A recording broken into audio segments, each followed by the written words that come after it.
berarti tadi ya dengan jalur yang pasif, dia tidak perlu energi, nggak perlu hormon, nggak perlu protein, asalkan di dalam lumennya itu kalsiumnya itu konsentrasinya banyak, maka dia harus segera dipindahkan ya ke darah. Nah itu melalui jalur paraseluler pasif. Jadi sudah dia dari lumen usus ini langsung dipindahkan ke darah. Asalkan syaratnya tadi dipengaruhi cuma dari gradien atau jumlah kalsium. Jadi dari yang banyak ke rendah. Kayak gitu. Nah, yang kedua ini menggunakan jalur aktif. Nah, kalsium di sini dia akan masuk ke dalam sel ya, dengan bantuan suatu protein namanya TR5 atau ada dua ya. Ada yang 5 dan 6. Nah, kalau yang di jalur aktif ini dia sangat dipengaruhi oleh adanya vitamin D. Ya. Nah, di sini jadi kan di dalam sel itu kan ada nukleus. Ya, inti sel. Nah, vitamin D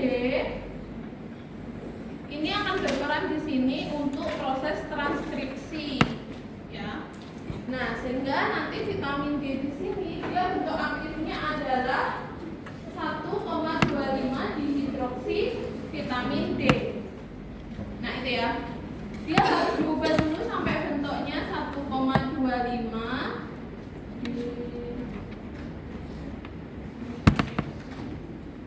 vitamin D. Nah, dia nanti akan mempengaruhi atau fungsinya untuk transkripsi gen di sini sehingga dia nanti akan membentuk protein ini. Si vitamin D tadi dia akan membentuk proteinnya sehingga kalau nggak ada vitamin D otomatis protein dua ini tidak terbentuk, makanya kalsium ini tidak akan terserap. Paham ya? Paham nggak? Jadi untuk penyerapan kalsium dari lumen usus ke sel, dia kan butuh suatu transporter, butuh pengangkutnya gitu ya, butuh pengangkutnya. Lah pengangkutnya ini dia itu dipengaruhi dari vitamin D. Dia akan muncul ketika ada vitamin D. Itu, paham ya? Jadi vitamin D di sini penting banget untuk penyerapan dari kalsium.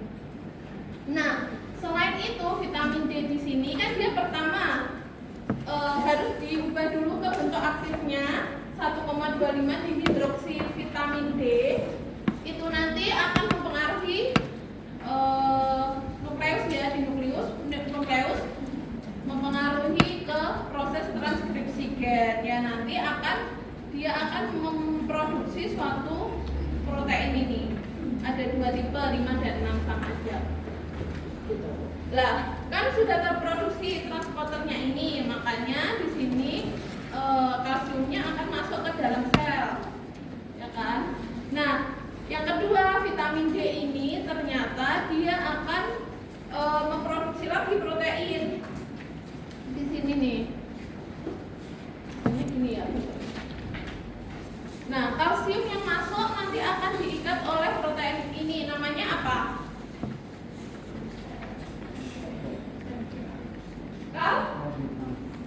Karbintin gitu ya. Karbintin. Di sini ini adalah karbintin.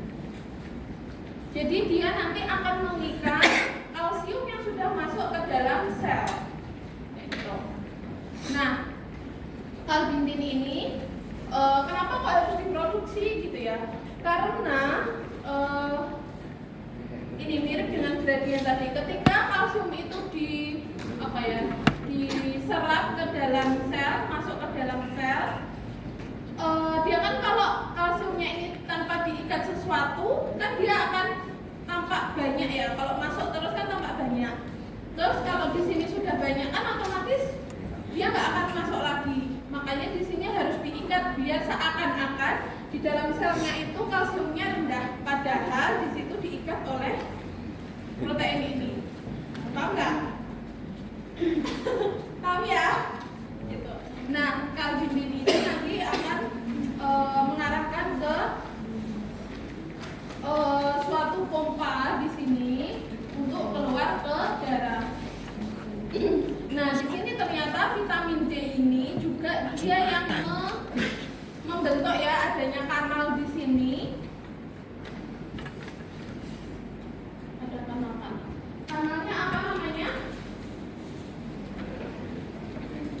Natrium, kalsium. Iya.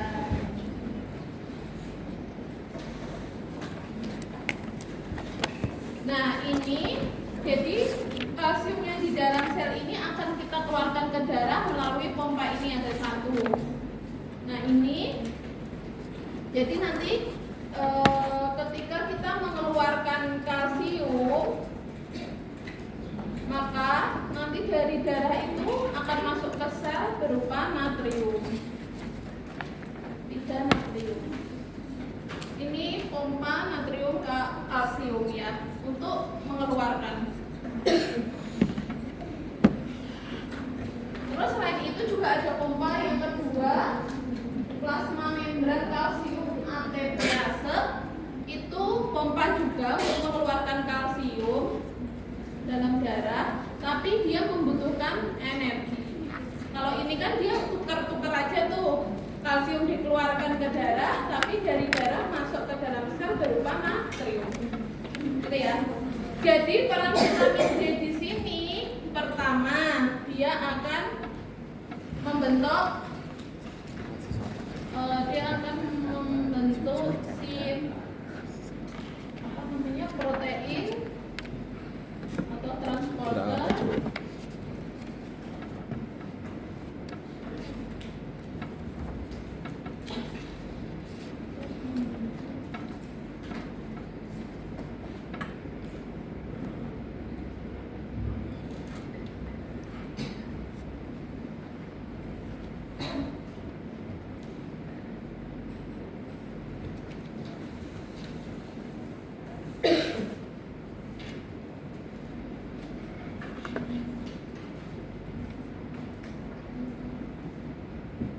Nah, perannya vitamin D di sini kan dia sangat krusial ya. Dia kan membentuk dulu transporter biar kalsium masuk, terus di dalam sini diikat dulu biar kalsium itu semua tetap diserap ke sel. Lalu dia juga membentuk suatu transporter biar dia suatu pompa biar dia keluar. Jadi kalau nggak ada vitamin D atau kadar vitamin D di dalam tubuh kita itu kurang, maka penyerapan kalsium juga kurang. Paham ya di sini kenapa kok ada kaitannya dengan vitamin D? Gak paham?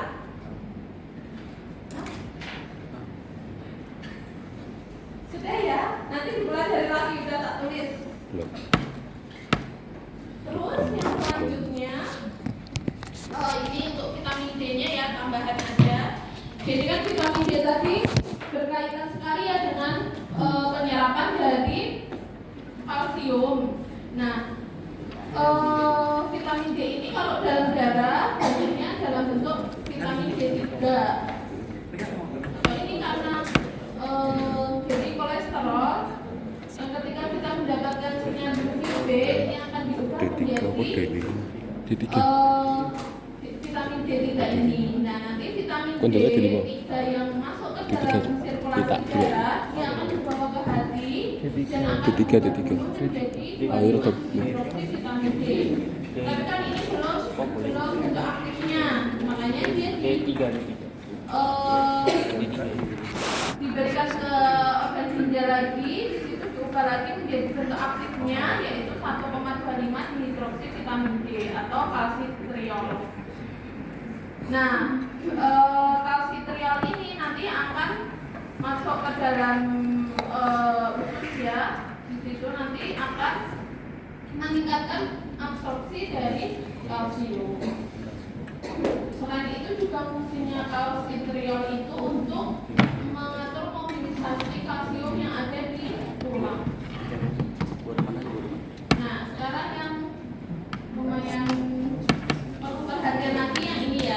Jadi kan kalsium di dalam darah kita itu sekitar 8 ada dua sumber ya. Ada yang bilang 8,5 sampai 10,5 miligram. Ada yang menyampaikan 9 sampai 11. Jadi rentangnya itu cukup kecil sehingga tubuh kita harus melakukan suatu keseimbangan ya, melakukan proses homeostasis dari kalsium. Nah, di sini ini kondisi ketika hipokalsemia atau ketika kalsium di dalam darah itu rendah. Nah, homeostasis kalsium itu dipengaruhi oleh beberapa hormon. Yang pertama ada hormon yang diproduksi dari kelenjar paratiroid. Namanya kelenjar paratiroid. Namanya hormon paratiroid gitu ya. Nah, di sini ada pengaruh dari hormon paratiroid. Jadi ketika di dalam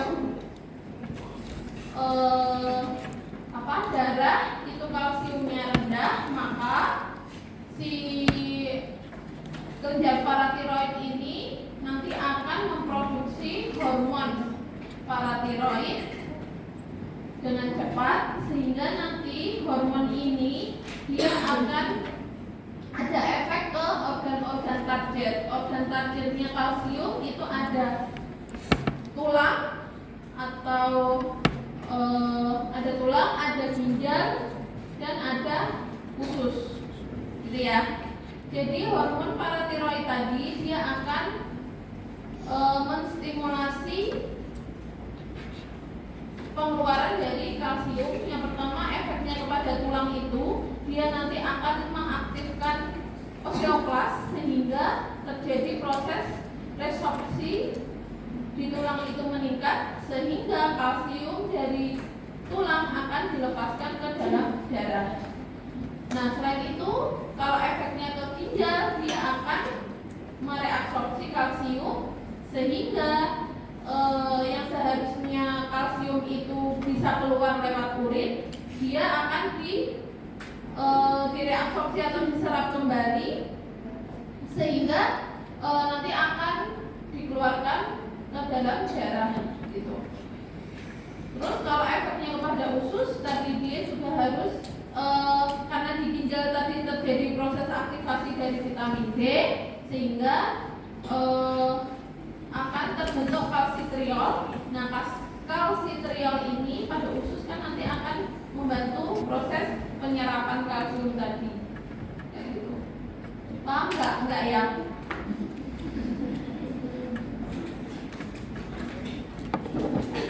Coba di ini ya. Ada yang bawa tisu lagi? Boleh minta? Tidak ada? Tidak ada tisu. Yang cewek-cewek biasanya tidak ada.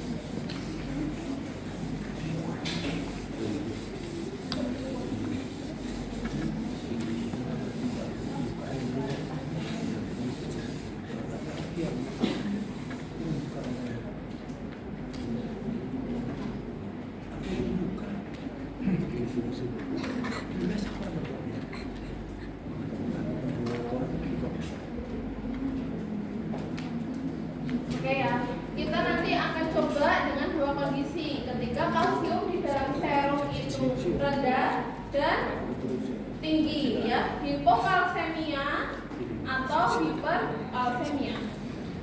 Nah, ketika di dalam ya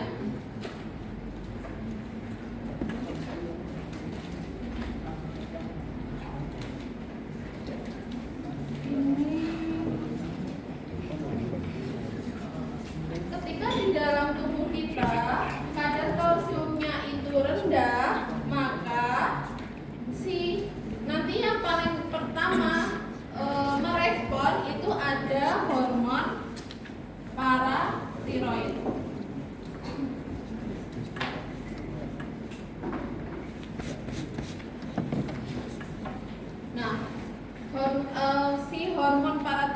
tiroid ini nanti akan meningkat. Nah, efeknya apa untuk tubuh kita? Efeknya itu langsung kepada organ targetnya. Yang pertama ada pada tulang.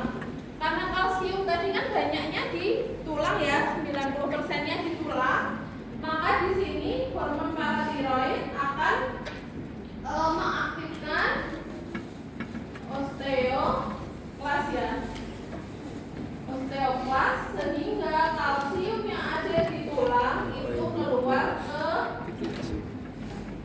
darah. Lalu hormon paratiroid ini juga akan mengaruh ke ginjal.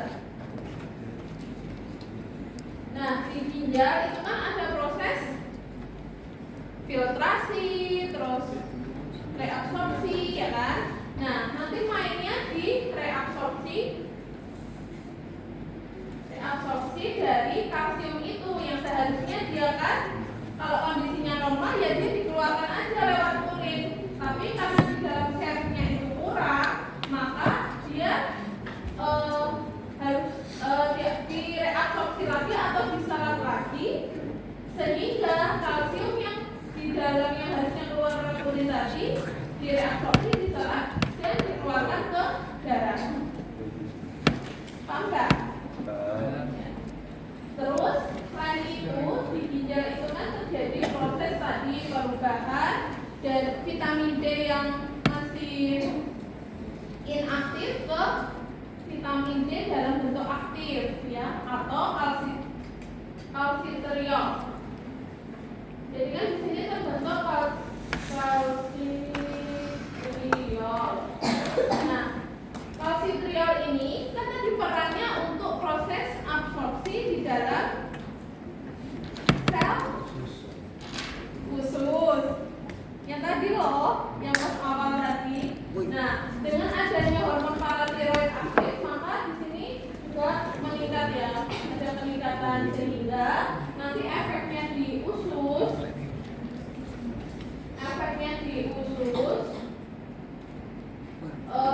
karena kalsitriolnya ini kan meningkat, maka di sini juga terjadi peningkatan dari absorpsi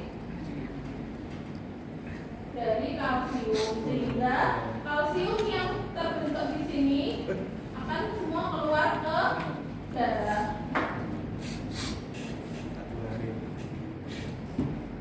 Untuk memenuhi kekurangan kalsium yang ada di dalam darah. Paham enggak? Jadi paham? Paham? Paham dokter? Ya. Gitu ya. Soalnya kalau nggak paham ini, ya ini pasti keluar di EP karena penting. Ya.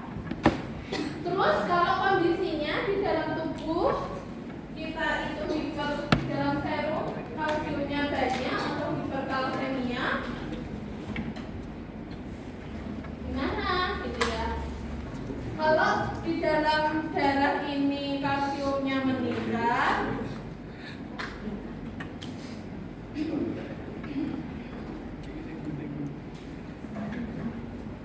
sebenarnya kebalikan dari yang hormon paratiroid ya. Kalau di dalam serum itu kalsiumnya rendah, maka dia akan mengeluarkan hormon paratiroid itu. Ketika di dalam serum itu kalsiumnya sudah banyak sekali, maka kebalikannya dia akan menghambat terbentuknya ini kerja dari hormon paratiroid. Kalau di gambar itu yang atas ya. Nah, nanti juga ada peran dari kelenjar tiroid. Jadi tidak hanya kelenjar paratiroid, tapi ada kelenjar tiroid yang dia akan meningkatkan sekresi dari kalsitonin. Nah, kalsitonin itu nanti yang dia itu efeknya kepada organ tadi ya, organ ada tulang, ada ginjal, sehingga intinya nanti akan terjadi proses penghambatan kalsium ke serum. Jadi kalau di tulang dia akan meningkatkan resorpsi tulang, dari osteoklasnya itu dihambat. Kalau di ginjal berarti dia menurunkan reabsorpsi kalsium sehingga kalsiumnya banyak terbuang lewat urin. Kalau efek kepada usus, dia nanti karena terbentuknya kalsitriolnya juga dihambat sehingga di usus juga absorpsinya juga akan terhambat. Sehingga kalsium yang masuk ke dalam serum menjadi sedikit karena sudah terlalu banyak. Itu ya kalau untuk homeostasisnya. Sudah cukup ini? Cukup ya, pelajari sendiri. Terus yang selanjutnya untuk prinsip pemeriksaan kita besok Senin. Jadi yang digunakan adalah metode dari Kramer-Tisdale ya. Sudah metode klasik sudah lama. Ini kalau yang kemarin kita praktikum metode kualitatif, sekarang yang metode kuantitatif. Jadi kita akan menghitung kalsiumnya. Untuk metodenya itu dengan metode pengendapan dari kalsium sebagai kalsium oksalat. Nanti bisa kita perdalam ketika praktikum ya. Untuk teknisnya kayak gini, besok akan dipelajari. Nah untuk hasilnya, jadi untuk normalnya itu sekitar 9 sampai 11 mg per sen. Kecamatan biasanya. Dalam serum. Nah, kalau yang kita ukur besok adalah kalsium total. Jadi teman-teman masih ingat ya, tadi di dalam serum kalsium itu bentuknya banyak. Ada yang dia itu sudah terionisasi atau bebas ya, kalsium bebas, atau dia kalsium yang berikatan dengan protein, paling banyak dengan albumin, ataupun dengan terikat dengan anion berupa fosfat ataupun sitrat. Nah, normalnya itu di 9 sampai 11 mg. Nah, ketika rendah, karena tadi kan dia itu berkaitan dengan hormon ya, biasanya pada penyakit hipotiroid kalau teman-teman pernah dengar, atau ada masalah pada usus terkait dengan malabsorpsi di usus, ataupun yang lebih ini lagi karena defisiensi vitamin D, gitu ya. Atau bisa juga pada gagal ginjal, karena kan tadi salah satu organ targetnya kan di ginjal ya. Jadi kalau dalam proses filtrasi atau reabsorpsinya ada masalah, maka juga bisa memicu kadar kalsium di dalam darah itu rendah. Kalau kadarnya tinggi, ini biasanya pada kondisi hipertiroid atau bisa pada keganasan dan juga intoksikasi vitamin D. Mungkin konsumsi vitamin D dosisnya terlalu tinggi sehingga kalsium di dalam darah juga akan meningkat. Gitu ya. Sudah. Kalau untuk penyakit-penyakit ini nanti akan terbahas ketika di blok-blok klinis, blok-blok atas nanti akan mungkin akan begini gitu ya. Sudah cukup. Ada pertanyaan enggak? Enggak ada. Ya, alhamdulillah lagi. Selanjutnya tak infoin dulu ya. Mohon maaf sebelumnya terkait dengan Lexa untuk upload tugas. Sudah bisa belum sekarang? Pakai Google Drive ada terus. Pakai Google Drive tuh. Di Lexa? Iya. Tadi ada link Google Drive-nya. Google Drive. Iya, Google Drive. Oh, berarti kamu uploadnya ke Google Drive-nya? Iya.